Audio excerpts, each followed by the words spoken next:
Assalamualaikum warahmatullahi wabarakatuh. My name is Wahid Kanur Saputra. You can call me Eka and my number is 34. My name is Zara Aura Purana. You can call me Zara, and my number is 35.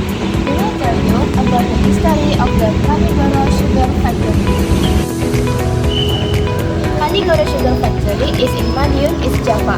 This factory was founded in 1894 by the Dutch colonial government under the management of Dutch Colonial Company. At the time, sugar production was a critical part of the colonial economy, as sugar was one of the big export commodities that helped generate revenue from the colonial government. The establishment of factories like Kanigoro marked the expansion of industrial-scale agriculture in Indonesia during the late 19th and early 20th century. During its early years, the Kanigoro Sugar Factory played a vital role in supplying sugar to both the domestic market and for export. Java, in particular, became known as one of the world's largest sugar producers, and factories like Kanigoro were integral to this success. The factory utilized local resources, while relying on sugarcane grown in the surrounding areas. Labor for the factory largely came from the local population, contributing to the development of a labor-intensive agricultural economy in the region. With the rise of the sugar industry during the colonial era, factories such as Kanigoro became symbols of modernity and progress.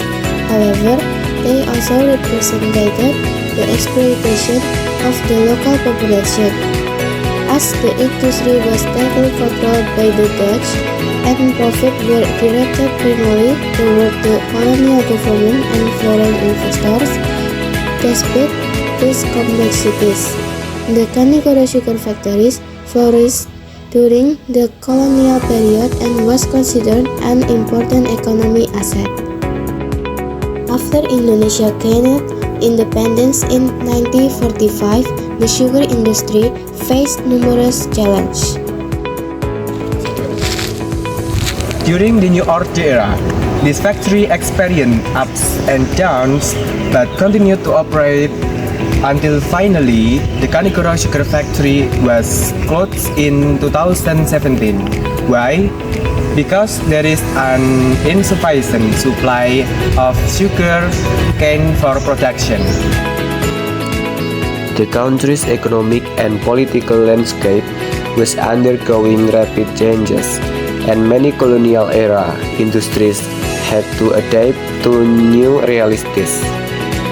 While some sugar factories were nationalized, others struggled to remain competitive in the global market.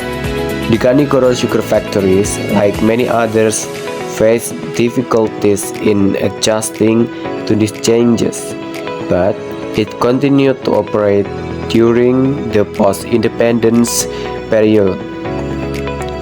Over time, the availability of raw materials became more limited, with factors such as urbanization, changes in land use, and competition from other crops contributing to the decline in sugarcane cultivation around Madiun.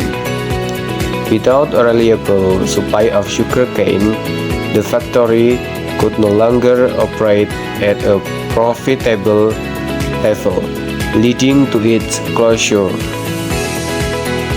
The closure of the Kanigoro sugar factory marked the end of an era for Madiun and the surrounding region, while the factory once symbolized the economic growth and industrialization of the colonial and post-colonial periods. Its design mirrored the broader challenge faced by Indonesia's sugar industry today.